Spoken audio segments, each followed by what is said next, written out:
নবী মুস্তাফার দাদা Abdul Muttalib চিন্তায় পড়ে গেছে বাবা। আব্দুল মুত্তালিব চিন্তায় পড়ে গেছে, আমার নবী মুস্তাফা আমার পোতা মুহাম্মদের চোখের মধ্যে কি হয়েছে, চোখ দিয়ে কেন কম দেখতে পাই? ও মুসলমানেরা, আমি আপনাদেরকে বলতে চাই, ও বাবারা, আব্দুল মুত্তালিব যেন চিন্তায় পড়ে গেছে। কিছু মানুষ বলে ওই এক গ্রামের মধ্যে একটা রাহিব আছে, ওই মানুষটার কাছে নিয়ে যাও, তোমার পোতা মুহাম্মদের চোখের এলাজ হয়ে যাবে।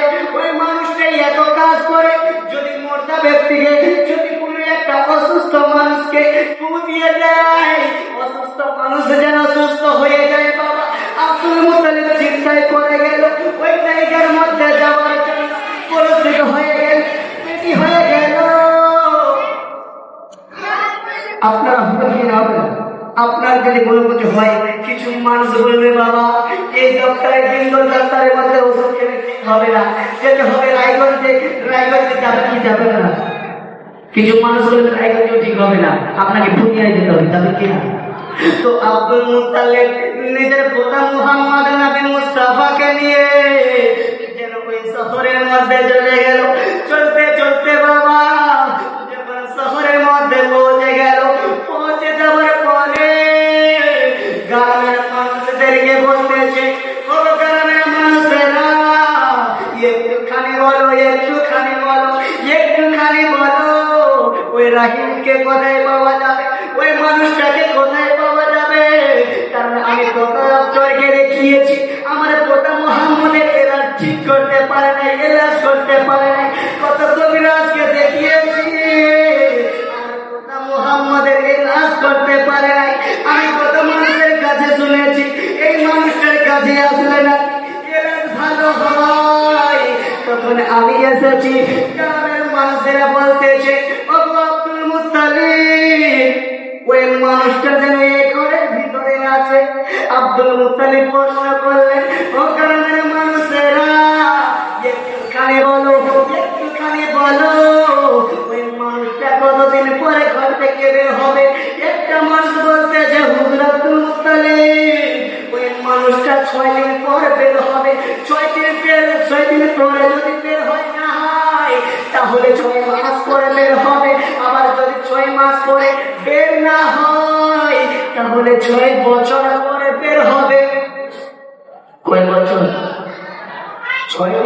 6 দিনের মধ্যে যদি বের না হয় তাহলে 6 মাস, 6 মাস পরে যদি বের না হয় তাহলে 6 বছর।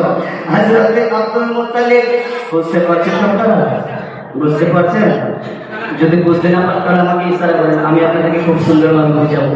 তো আপনাদের বুঝালে আমার একটা মাস্টার। হযরত আব্দুল মুত্তালিব চিন্তায় পড়ে গেল, আর হযরত আব্দুল মুত্তালিব বলতেছে, মনে মনে চিন্তা করতেছে, তাহলে কি আমার পোতা মুহাম্মদের চোখের এলাজ হবে না? আমার নবী মুস্তাফা যে ওই জায়গার মধ্যে গিয়েছে, ওই যে ঘরের ভিতরে ওই মানুষটা ছিল বাবা। এবার যেন হযরত আব্দুল মুত্তালিব প্রশ্ন করতেছে, মানুষেরা একটুখানি বলো, আমি আপনাদেরকে প্রশ্ন করি বাবা, আমাদের পাহাড়পুর গ্রামের একজন মানুষ যদি ঘরের ভিতরে 6 বছর ঘরে থাকে, তো কিছু মানুষ যদি জানতে পায় বাবা যে 6 মাস ধরে কি করে, তো আমরা কি বলবো?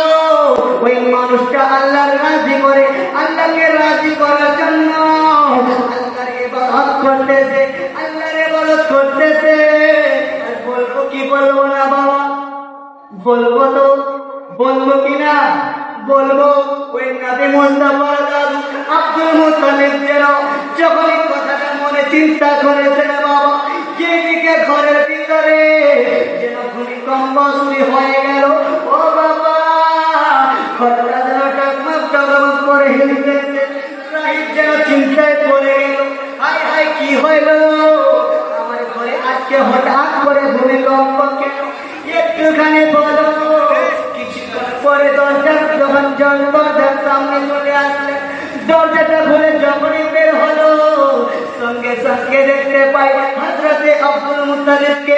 ওই রাহিবটা যেন, ওই মানুষটা, ওই আল্লাহর বান্দাটা যেন চিনে ফেলেছে।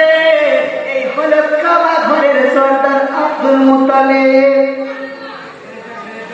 কাবা ঘরের সর্দার আব্দুল মুত্তালিব। তো মানুষটা এবার বলতে, হুজুর আসসালামু আলাইকুম, সালাম দিলেন, সালামের জবাব হলো।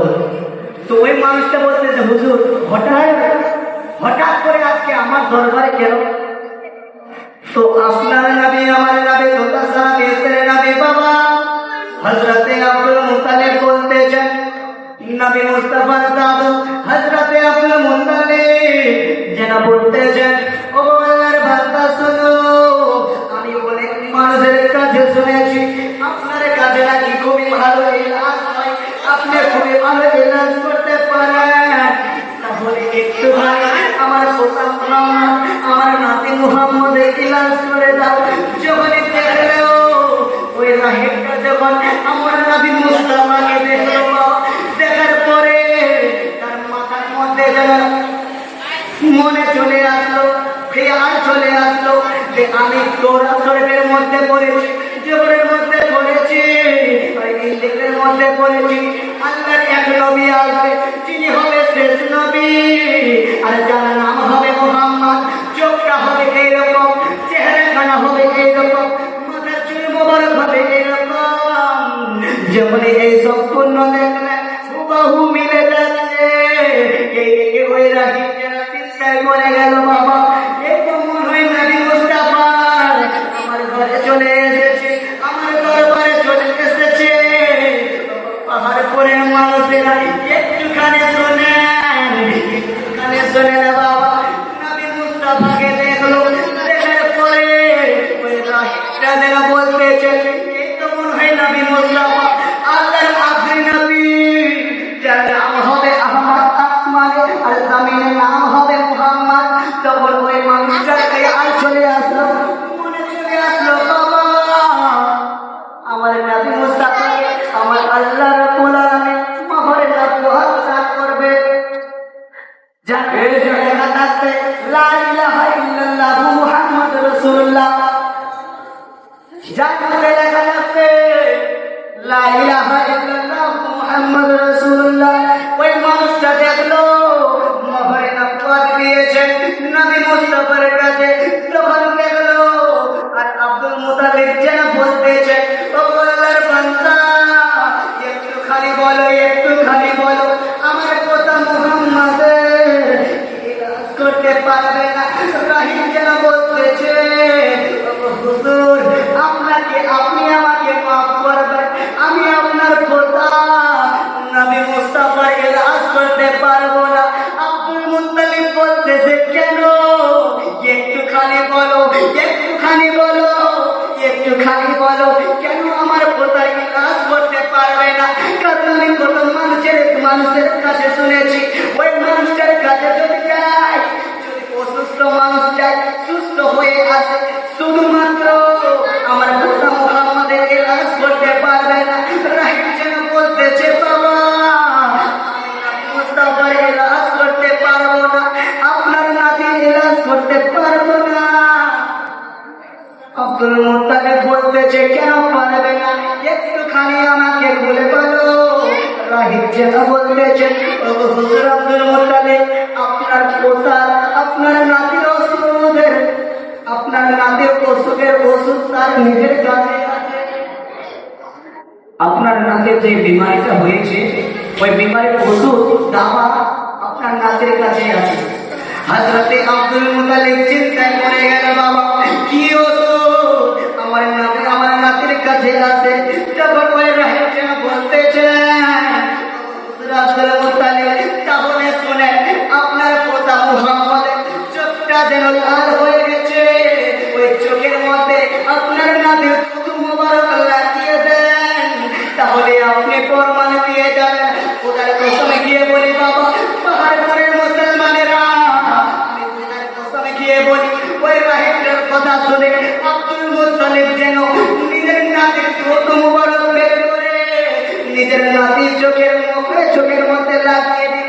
লাগিয়ে যাবার পরে ওটার কসমে গিয়ে বলি, সঙ্গে সঙ্গে শেষ হয়ে গেল বিমার, একদম ঠিক। তো নবী মুস্তাফা শুধু মোবারকের এইটাই পাওয়ার, তাহলে আমার নবী মুস্তাফা আমার কথা